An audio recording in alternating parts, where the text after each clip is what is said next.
Imagine standing on a wooden dock in Seattle. It's May 1866. Rain is pouring down, the kind of cold, relentless rain that soaks through your coat and chills your bones.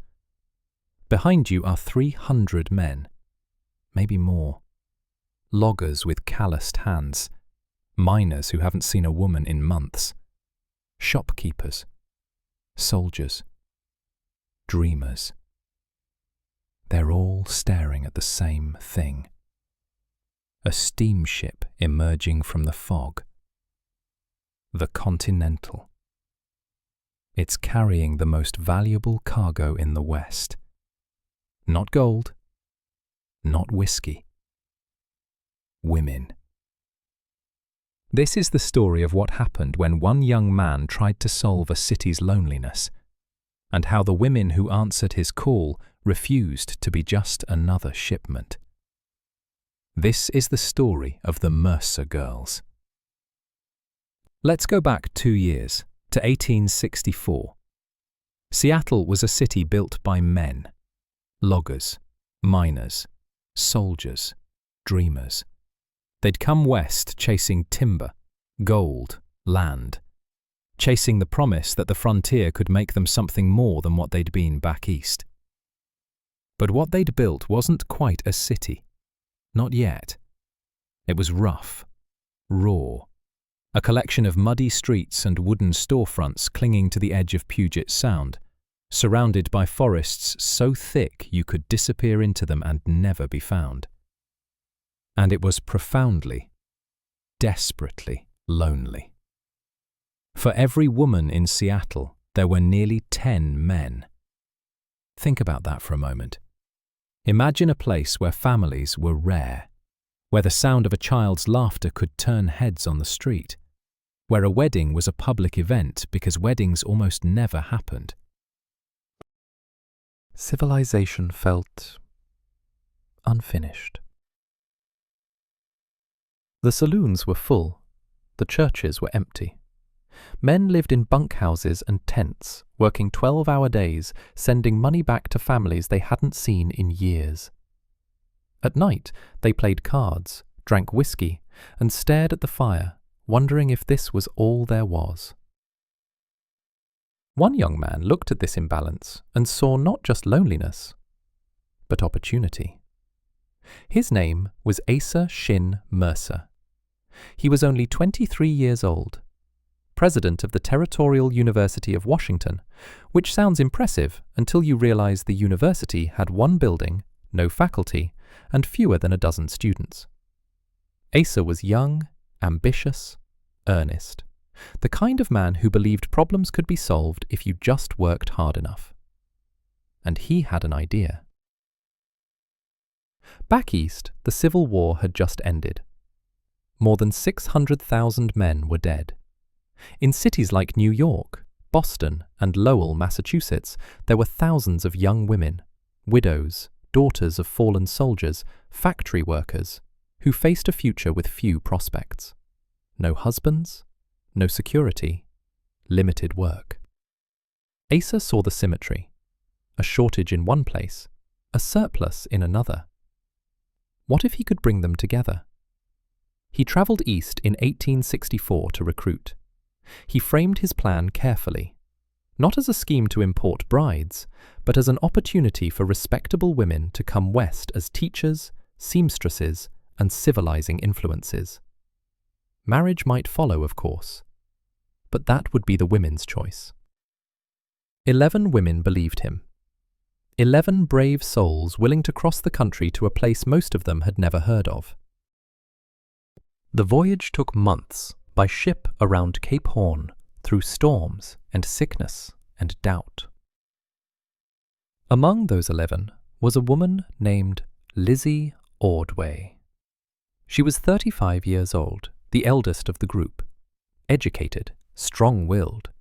She'd worked as a teacher in Lowell, Massachusetts, but wanted something more than the narrow life society had planned for her. She became the natural leader of the small group. When younger women grew seasick or afraid, Lizzie steadied them. When doubts crept in during the endless ocean crossing, she reminded them why they'd come. Not to be claimed, to build something new. When they arrived in Seattle in May 1864, the city erupted. Bonfires, speeches, dancing in the streets. Within a year, 10 of those 11 women had married. But not Lizzie Ordway. Lizzie took a position teaching at the Territorial University. She rented a room of her own. She built a life on her terms. And when proposals came, and they did come, she politely declined every one. Asa Mercer became a hero. The city had been transformed. And he decided to do it again. But bigger. This time, Asa Mercer promised 700 women.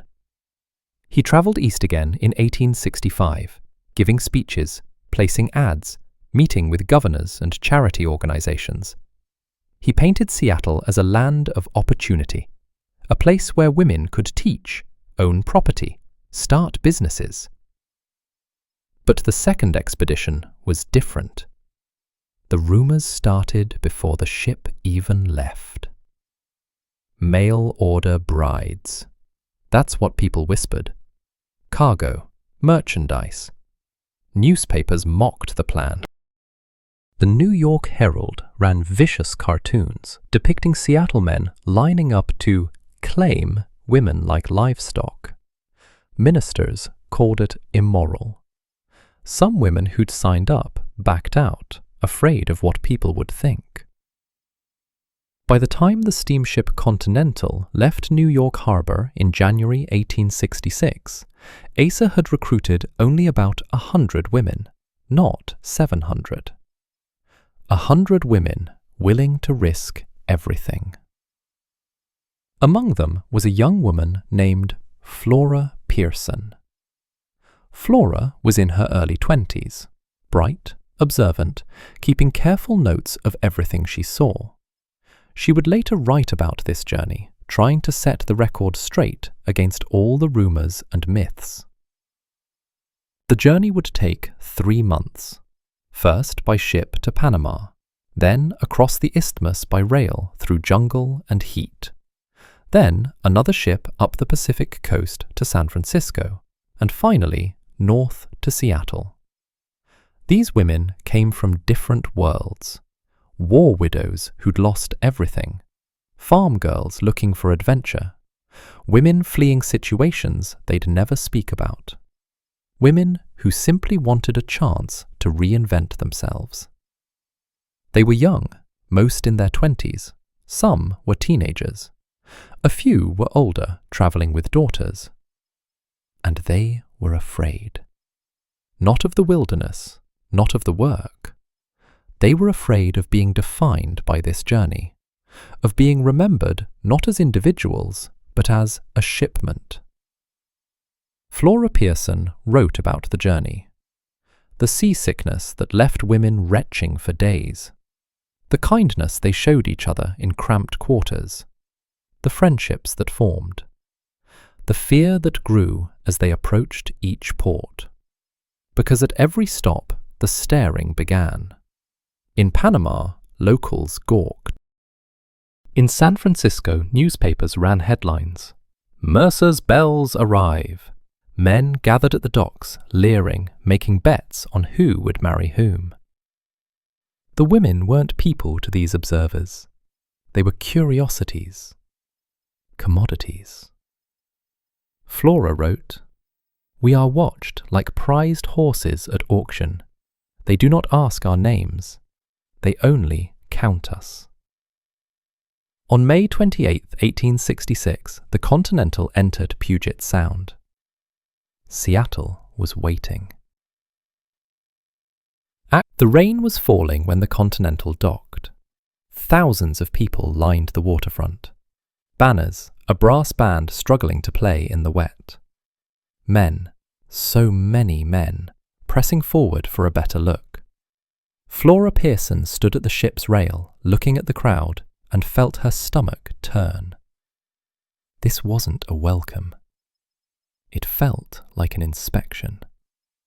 But there was one woman in the crowd who understood exactly what Flora was feeling. Lizzie Ordway. Lizzie had been in Seattle for 2 years now. She'd built a respected life as a teacher. She'd watched the city grow, watched more families arrive, watched civilization take root. She'd also watched how the newspapers talked about this second expedition. Mercer's cargo of brides. Available women for lonely miners. The Great Importation. Standing on that rainy dock, Lizzie saw the hungry look in the men's eyes. She knew what those women on the ship were facing. The proposals would start tonight. Some men would be kind, respectful. They'd write letters, ask permission to call, offer genuine partnership. Others would be blunt, desperate. I need a wife. I have land. Say yes. The women came ashore slowly, wet, exhausted, afraid. They were taken to hotels, federal, given dry clothes, allowed to rest. And then the pressure began. Flora Pearson would later write about those first weeks. How some women married within days, genuine connections sparked by letters exchanged during the voyage. How others married out of pressure, or fear, or lack of options.